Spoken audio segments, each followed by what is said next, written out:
Dear future generations, I think I speak for the rest of us when I say, sorry. Sorry we left you with our mess of a planet. Sorry that we were too caught up in our own doings to do something. Sorry we listened to people who made excuses to do nothing. I hope you forgive us. We just didn't realize how special the earth was. Like a marriage gone wrong, we didn't know what we had until it was gone. For example, I'm guessing you probably know it as the Amazon desert, right? Well, believe it or not, it was once called the Amazon rainforest, and there were billions of trees there, all of them gorgeous. And oh, you don't know much about trees, do you? Well, let me tell you, trees are amazing. I mean, we literally breathe the air they are creating. They clean up our pollution, our carbon. They store and purify water, give us medicine that cures our diseases, food that feeds us, which is why I'm so sorry to tell you that we burn them down. Cut them down with brutal machines, horrific, at a rate of 40 football fields every minute. That's 50% of all the trees in the world gone in the last 100 years. Why? For this. And that wouldn't make me so sad if it weren't so many pictures of leaves on it. You know, when I was a child, I read how the Native Americans had such consideration for the planet that they felt responsible for how they left the land for the next 7 generations.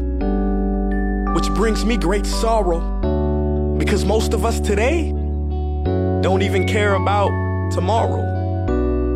So I'm sorry. I'm sorry that we put profit above people, greed above need, the rule of gold above the golden rule. I'm sorry we use nature as a credit card with no spending limit, overdrafting animals to extinction, stealing your chance to ever see their uniqueness or become friends with them. Sorry we poison the ocean so much that you can't even swim in them. But most of all, I'm sorry about our mindset, 'cause we had the nerve to call this destruction progress. Hey Fox News, if you don't think climate change is a threat, I dare you to interview the thousands of homeless people in Bangladesh. See, while you were in your penthouse nestled, their homes were literally washed away beneath their feet due to rising sea levels. And Sarah Palin, you said that you love the smell of fossil fuels. Well, I urge you to talk to the kids of Beijing who are forced to wear pollution masks just to go to school. See, you can ignore this, but the thing about truth is, it can be denied, not avoided. So I'm sorry, future generations. I'm sorry that our footprint became a sinkhole and not a garden. I'm sorry that we paid so much attention to ISIS and very little to how fast the ice is melting in the Arctic. I'm sorry we doomed you, and I'm sorry we couldn't find another planet in time to move to. You know what? Cut the beat. I'm not sorry. This future, I do not accept it, because an error does not become a mistake until you refuse to correct it. We can redirect this. How? Let me suggest that if a farmer sees a tree that is unhealthy, they don't look at the branches to diagnose it, they look at the root.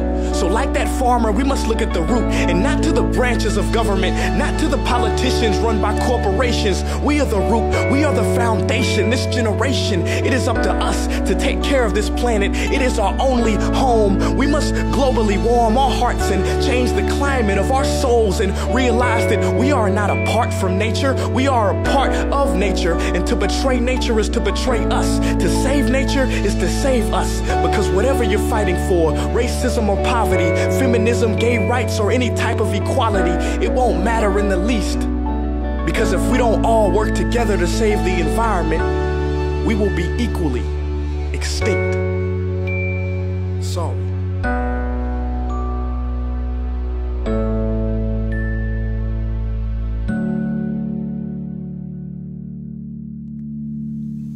Hey guys, for the past several weeks, I've been here in Africa, the heart of Africa, witnessing the horrific destruction of the rainforest, which inspired me to write this piece. Why are forests being destroyed at such an enormous rate? For this, Today we live in a world where destroying trees makes you money. So what can we, normal people, do about it? One way to directly fight the destruction is to stand for trees.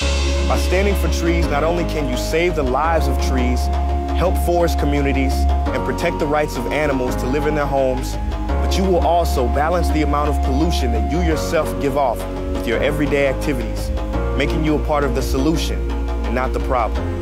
This is the option that I chose. But whatever way that you choose to stand for trees, do it. Because a wise man once said, when the rivers are all dried up and the trees cut down, man will then realize that he will not be able to eat money.